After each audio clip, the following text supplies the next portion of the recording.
जा रहा है कि जब आरोपी नाबालिग लड़कियों को घुमाते थे तो उन बच्चियों ने बताया कि आरोपी उनके सामने पैसे की बात भी करते थे कि जो ब्राह्मण लड़की है उसकी बोली 20 लाख रुपए, जो दलित लड़की है उसकी बोली 10 लाख रुपए में।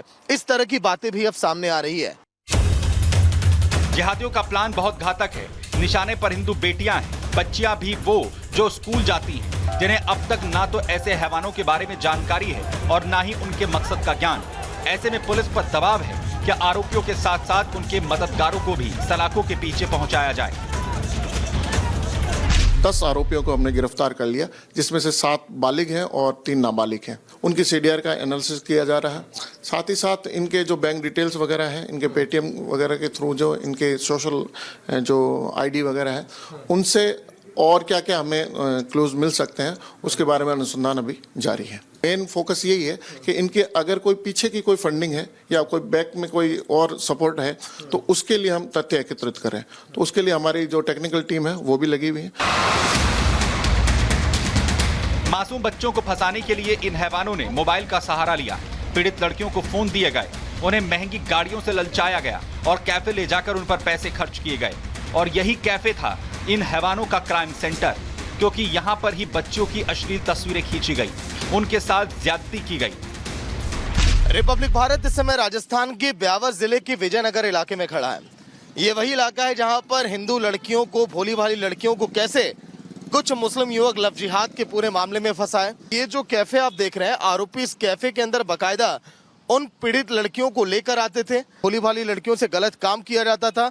यही नहीं, प्रशासन की तरफ से देखिए इस कैफे को बकायदा सील तक कर दिया गया है। जो इस कैफे का मेन मालिक था वो भी उन आरोपियों के साथ शामिल रहा है, जिसे पुलिस ने हिरासत में लिया। उससे पूछताछ अभी की जा रही है। ब्यावर में हुए इस महापाप के बाद इलाके में गुस्सा है। हिंदू संगठन ऐसे हैवानों के खिलाफ फांसी की मांग कर रहे हैं। इस तरह की जो धमकाने की, धर्म परिवर्तन करवाने की, इस तरह की जो भी अगर कोई किसी ने ऐसा किया है तो उनके खिलाफ सख्त से सख्त कार्रवाई होगी। कोई भी अपराधी इसमें बचेगा नहीं, वो चाहे भले हिंदुस्तान के किसी भी कोने में बैठ के चला रहा हो, जहां भी होगा वो सब पकड़ में आएंगे और उनके खिलाफ सख्त से सख्त कार्रवाई होगी। फिलहाल पुलिस मामले से जुड़ी हर कड़ी को टटोल रही है। आरोपी और आरोपियों से जुड़े हर शख्स से पूछताछ हो रही है। इस बीच विजयनगर में तनाव का माहौल है, बाजारों में सन्नाटा है। और स्कूलों की जांच होगी तो और भी सामने आएंगे तथ्य कि भाई कहाँ कितने लोग छुपे हुए हैं। तो ये पूरी अगर कार्रवाई नहीं करती है तो फिर हिंदू संगठन पूरा उग्र आंदोलन करेगा सर। तो तुरंत बुलडोजर चले जाए, उनको नष्ट कर दिया जाए और उनको जल्दी से जल्दी फांसी होनी चाहिए। योगी जैसी बिल्डिंग होनी चाहिए, जैसे योगी ने किया, ताकि ये लोग मतलब आगे नहीं बढ़े ज्यादा। ब्यावर में बढ़ते तनाव को देखते हुए पुलिस के सामने दोहरी चुनौती है। पहली, आरोपियों को सजा दिलाना और दूसरा, लॉ एंड ऑर्डर को बनाए रखना। ऐसे में देखना ये होगा कि हैवानियत की इस कलंक कथा में कौन कौन से खुलासे होते हैं। Bureau report, Republic Bharat. और 10 आरोपियों की गिरफ्तारी के बाद आपको बता दें, अजमेर लव जिहाद मामले में एक और बड़ी कार्रवाई की गई है, जिसमें पूर्व पार्षद यानी कि हाकिम कुरैशी को गिरफ्तार किया गया है। हाकिम कुरैशी को गिरफ्तार किया गया है। ये जानकारी आपको हम दे रहे हैं, बड़ी जानकारी आपको बता रहे हैं कि इस पूरे मामले में पूर्व पार्षद हाकिम कुरैशी गिरफ्तार हुआ है और उससे भी अब पूछताछ की जाएगी। और जाहिर है फंडिंग को लेकर यहां अब पूछताछ होगी हाकिम कुरैशी से, क्योंकि इसका सीधा कनेक्शन इस गैंग से सामने आ चुका है। सागर हमारे साथ लगातार जुड़े हुए हैं। सागर, हाकिम कुरैशी की गिरफ्तारी हुई है, कौन कौन सी धाराएं लगाई गई हैं और क्या लिंक इसका है, और इससे पूछताछ के बाद क्या क्या खुलासे हो सकते हैं?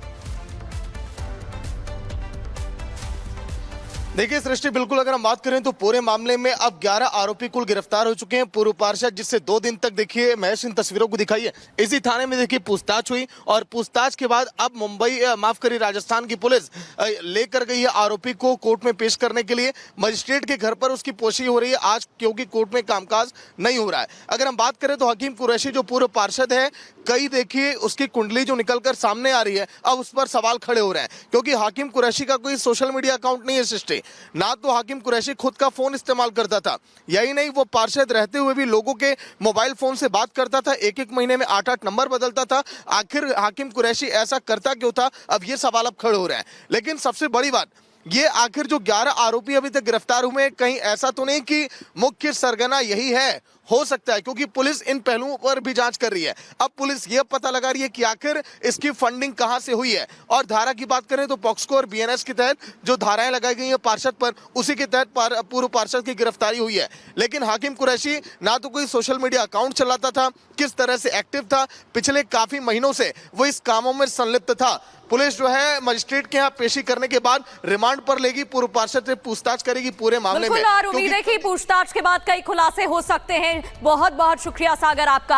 आगे बढ़ते हुए अब बात दिल्ली की करेंगे। आपको याद होगा साल 2020 में जब सीए और एनआरसी लागू करने की बात कही गई थी, तब दिल्ली में दंगे भड़के थे। लेकिन आज हम दिल्ली दंगों की चर्चा फिर इसलिए कर रहे हैं क्योंकि दिल्ली में बीजेपी विधायक मोहन सिंह ने इस मामले में दावा किया है। दिल्ली को दंगों की आग में फिर झोंकने की कोशिश हो रही है, उन्होंने ये बताया है। रिपोर्ट देखिए।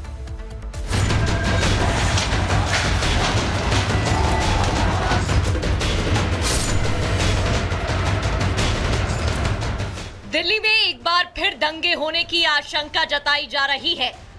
दंगों की आशंका करावल नगर से बीजेपी विधायक मोहन बिष्ट ने जताई है और इसके पीछे की वजह दिल्ली पुलिस के रिजवान नाम के एक अधिकारी को बताया है। बीजेपी विधायक मोहन बिष्ट का आरोप है कि दिल्ली पुलिस के अधिकारी रिजवान हिंदुओं को टारगेट करके माहौल बिगाड़ने में जुटे हैं।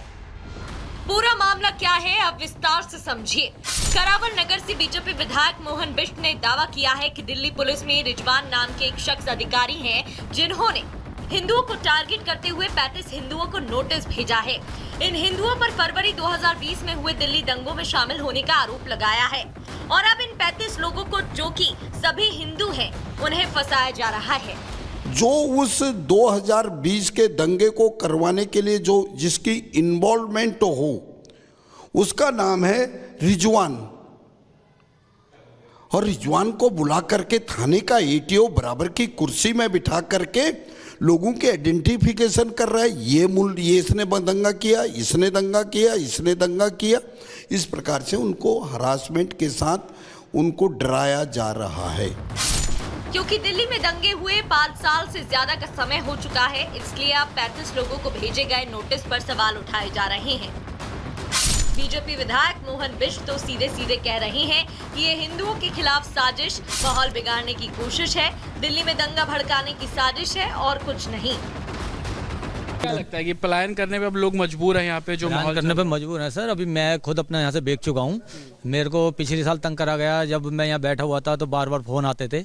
उसके बाद मेरे को थाने में बुलाया गया, एक मंजीत नाम के बंदे थे, उन्होंने बुलाया, मेरे को उठा के बंद कर दिया। एक विजय भी थे यहाँ पे, विजय होंगे यहाँ, हम दोनों को बंद कर दिया था। तो 60,000 मेरे से 85,000 इससे लेके हमने इधर उधर से करके इकट्ठे कर, जब हमको छोड़ा